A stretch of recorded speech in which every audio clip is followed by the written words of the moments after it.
कि ये एक नया केमिकल है जिससे कि किसी भी नॉन लिविंग थिंग में जान आ जाती है और मैंने इसे अपने लैब में बनाया है, लेकिन अभी तक मैंने इसका टेस्टिंग नहीं किया है। मैं इसे टेस्टिंग करने के लिए ही तुम लोगों के पास आया हूँ। वो जो तुम लोगों ने स्नोमैन बनाया है मैं उस पर ही टेस्ट करूंगा।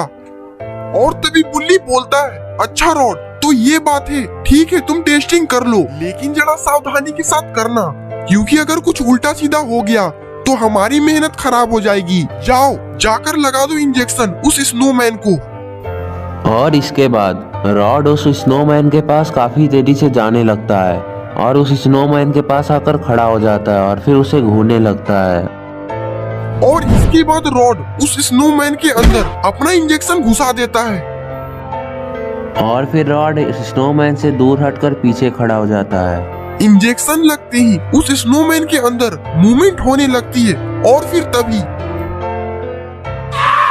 स्नोमैन जिंदा हो जाता है और इसकी आंखें एकदम लाल हो चुकी हैं, जिसे देखकर गुल्ली बुल्ली और शॉन डर चुके हैं। और तभी स्नोमैन इन लोगों को गुस्से से देखता है और अपनी छड़ी से घर की सारी लाइटों को बुझा देता है, जिससे चारों तरफ थोड़ी देर बाद अंधेरा हो जाता है। और तभी गुल्ली बोलता है, ये बहुत खतरनाक लग रहा है, जल्दी से सब लोग अपनी जान बचाकर भागो यहाँ से।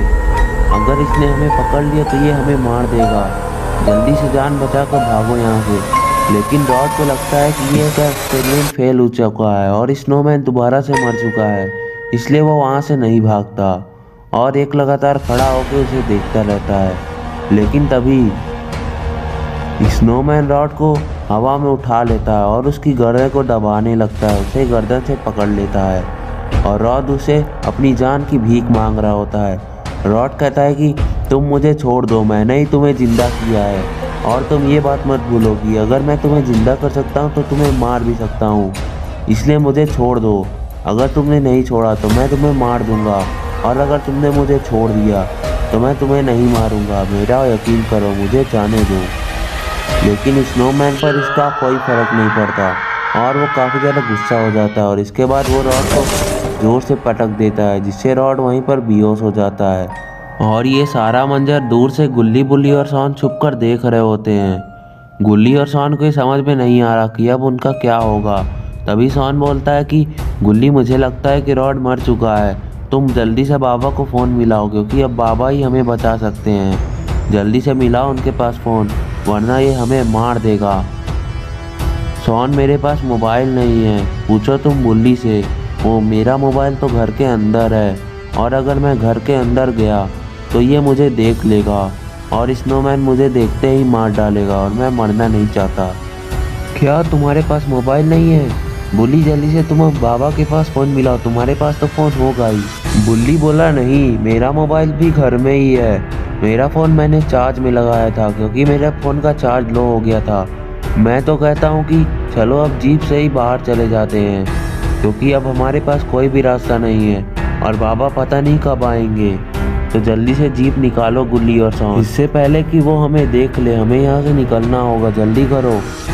बुल्ली की बातें सुनकर गुल्ली बोलता है, बुल्ली, मेरे पास चाबी नहीं है और शॉन के भी पास चाबी नहीं है, जीप की चाबी तो घर ही में है।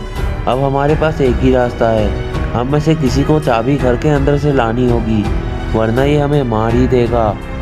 और तभी जिसका डर था वही हुआ, स्नोमैन ने गुल्ली और शॉन को इसे देखता हुआ देख लिया और वो इन लोगों को घूरने लगा और इनकी तरफ मुड़ गया और धीरे धीरे इन लोगों के पास आने लगा।